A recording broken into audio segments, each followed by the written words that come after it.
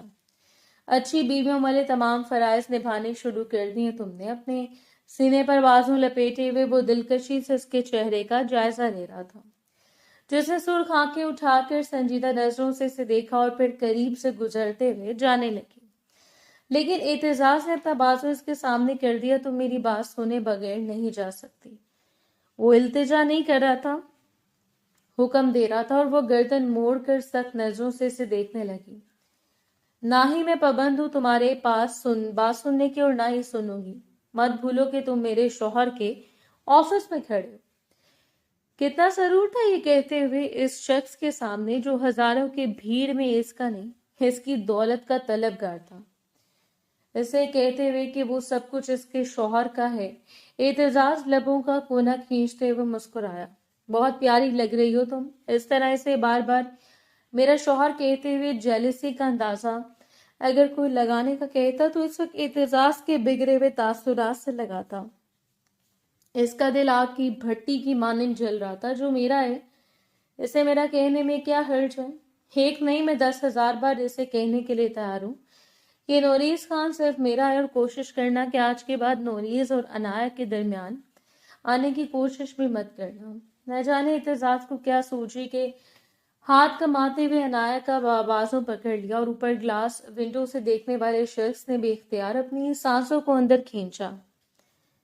وہ نہیں جانتا تھا کہ ان دونوں کے درمیان کیا بات چیت ہو رہی ہے، لیکن اس وقت سانس کا اٹکنا کسے کہتے ہیں یہ کوئی نوریز خان سے پوچھتا۔ وہ کچھ دیر حیرت سے اعتزاز کو دیکھتی رہی اور پھر اپنے دوسرے ہاتھ کا ایک زناٹے دار تھپڑ اس کے چہرے پر جڑ دیا۔ ایک لمحے کے لیے سب کچھ ساکت ہو گیا۔ اوپر کھڑے شخص کی اٹکی ہوئی سانسیں ایک مسکراہٹ کے ساتھ بحال ہوئی۔ اسے بس ایک نظر اپنی شیرنی کو دیکھا اور واپس پلٹ گیا۔ خبردار اگر آج کے بعد میرے راستے میں آنے کی کوشش کی یا مجھے ہاتھ لگانا چاہا بھی تو۔ انگلی اٹھا کر اسے وارن کرتے ہوئے وہیں سے واپس پلٹ گئی۔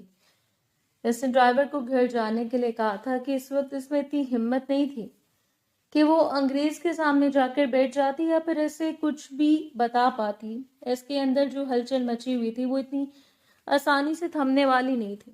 اس بات کا تو اسے یقین تھا کہ اس نے اعتزاز کو ایسا سبق سکھایا کہ وہ دوبارہ اس تک آنے کی ہمت بھی نہ کرے، لیکن وہ نہیں جانتی تھی کہ اندر اس کا شوہر بھی اسے ذلیل و خوار کر کے یہاں سے بھیج چکا ہے۔ ایک بار پھر وہ پٹیاں پڑھانے کے لیے اس کے سامنے آیا تھا۔ اسے بتانا چاہتا تھا کہ اس کی بیوی اس سے بات کرتی ہے، ابھی تک اس کی محبت کا دم بھرتی ہے۔ ایک لمحے کے لیے اس کا ایمان ڈگمگایا، لیکن سینے پر بازو لپیٹتے ہوئے وہ اس کے سامنے کھڑا رہ گیا۔ اگر آج کے بعد تم یہاں آئے یا میری بیوی کا نام بھی لینے کی کوشش کی تو تم جانتے ہو کہ میں تمہاری ٹانگیں توڑ کر تمہارے سر پر لگوا دوں گا۔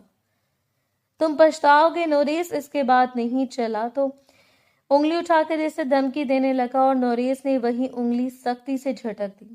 تمہاری طرح نہیں پچھتاؤں گا جس طرح تم پچھتا رہے ہو۔ وہ میری دسترس میں اور ساری زندگی رہے گی۔ اپنی جانب سے اس نے بڑا دعویٰ کیا تھا، لیکن نہیں جانتا تھا کہ قسمت اسے اس دعوے پر قائم رہنے نہیں دے گی یا نہیں۔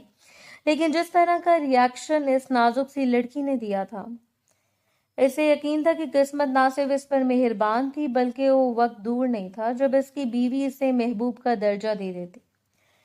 اور اس بات کو تو اسے یقین ہو چکا تھا کہ ابھی تک عنایہ نوریز خان کے دل میں محبوب کا درجہ کوئی بھی حاصل نہیں کر پایا۔ اس شام وہ کمرے میں داخل ہوا تو اس کے ہاتھ میں شاپنگ بیگز تھے، گجری اور عنایہ کی من پسند چیزیں۔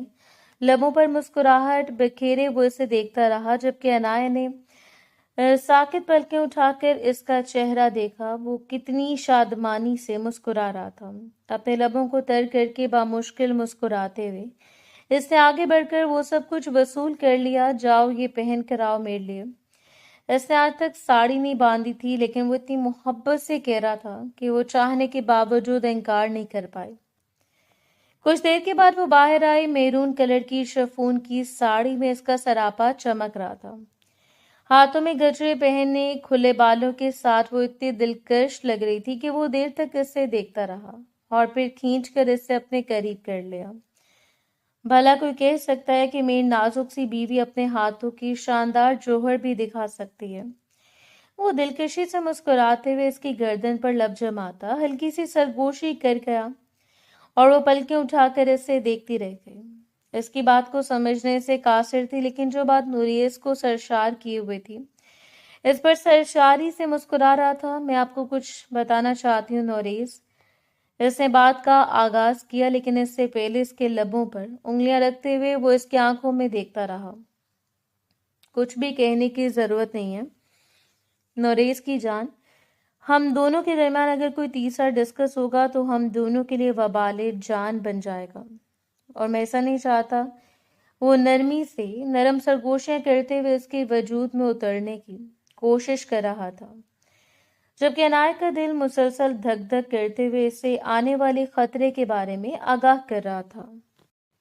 وہ سر اٹھا کر اپنے شوہر کی آنکھوں میں والہانہ پن کو دیکھ رہی تھی، سو نرمی سے اس کی شرٹ کو اپنی مٹھیوں میں دبوچ کر ذرا سے اس کے قریب ہوئی۔ کیا آپ کو لگتا ہے کہ میں آپ کے قابل ہوں؟ مومانی جان کبھی بھی مجھے بہو کے طور پر تسلیم نہیں کر پائیں گی۔ اور مقابل نے اسے گھما کر اس کی پشت کو اپنے ساتھ لگاتے ہوئے ذرا سے اس کی گردن پر جھکتے ہوئے اپنی خوشبوؤں کو بکھیر دیا۔ تمہیں اس وقت مومانی کی نہیں، مومانی کے بیٹے کی فکر کرنی چاہیے، جسے تو ہم دل و جان سے عزیز ہو چکے ہو۔ اس کے بالوں سے انگلیاں گزار کر انہیں اپنے ناک کے قریب کرتے ہوئے وہ اس کی خوشبو کو اپنے اندر اتار رہا تھا، اور وہ سرشار ہوتی آنکھیں بند کر گئی۔ آہستہ آہستہ وہ اس پر اپنی محبتیں نچھاور کرتا چلا جا رہا تھا، اور اس کی محبتوں کی بارشوں میں بھیگتی ہوئی وہ لڑکی ساکت پلکوں سے اسے دیکھتی، لڑکی دھڑکتے دل کو سنبھالتی رہ گئی، ہلکی پھلکی سرگوشیوں میں اس سے وعدے کر رہا تھا، اور وہ اس کی بے باکیوں پر وہ بھول گئی کہ وہ عمر میں اس سے 1 سال چھوٹا ہے۔ مرد ہوتا ہے، چاہے وہ آپ سے 1 سال چھوٹا ہو یا 10 سال چھوٹا ہو، اپنے لمس سے سلگانے کی حیثیت رکھتا ہے۔ وہ سرگوشی سے اپنے دل کو دھڑکا سکتا ہے۔ وعدہ کریں کہ زندگی میں کبھی بھی کسی کی بات کا یقین کر کے مجھ پر شک نہیں کریں گے۔ اپنی نازک صحت لگی اس کے سامنے کرتے وہ وعدہ مانگ رہی تھی، اور اس کے ہاتھ کو تھامتے ہوئے وہ اس کے سامنے جھک کر بیٹھ گیا۔ میں نوریز خان ابھی اور اسی وقت وعدہ کرتا ہوں کہ آج نہیں، میں ساری زندگی بھی تم پر شک نہیں کر سکتا۔ ہو ہی نہیں سکتا محترمہ، آج کے بعد میں ساری زندگی کے لیے خود کو تمہارے حوالے کرتا ہوں، کیونکہ مجھے تمہارے لیے بنایا گیا ہے۔ اسے اپنے بازو میں بھرتے ہوئے وہ بستر تک لے آیا اور اسے اپنے پہلو میں لٹا کر وہ اپنی محبتیں نچھاور کر رہا تھا۔ اور یہی تو ایک رشتے کی خوبصورتی ہوتی ہے، جہاں اعتماد ہو، یقین ہو، جہاں ایک دوسرے کو کھلکھلا کر ہنسنے پر مجبور کر دے۔ اور اس وقت اس کی محبتیں وصول کرتے ہوئے وہ بھول گئی تھی کہ آج کا دن کتنا پیچیدہ رہا، اسے زرینہ بیگم سے کون کون سی باتیں سننی پڑیں اور اعتزاز نے کون سے طنز برداشت کرنا پڑے۔ اس وقت اگر اس سے کچھ یاد تھا تو وہ صرف اور صرف اپنے شوہر کی محبت تھی، اس کو سلگنا، اس کا بے تحاشا قریب کرتے ہوئے بے قرار کرنا، اور یہ ایک رشتے کی خوبصورتی ہوتی ہے۔ اس رات چاند نے شرماتے ہوئے بادلوں کی اوٹ میں اپنا چہرہ چھپا لیا۔